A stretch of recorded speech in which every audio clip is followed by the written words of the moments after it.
ইলাহা আউযু বিল্লাহি মিনাশ শাইতানির রাজীম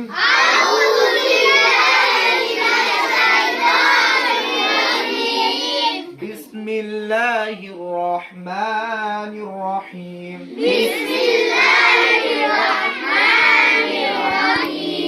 কালেমায়ে তয়্যিবা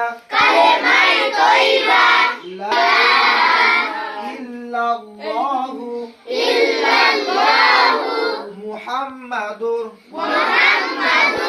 রাসূলুল্লাহ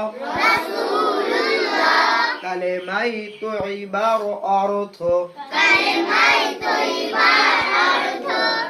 আল্লাহ তাআলা ব্যতীত আর কোনো মাবুদ নাই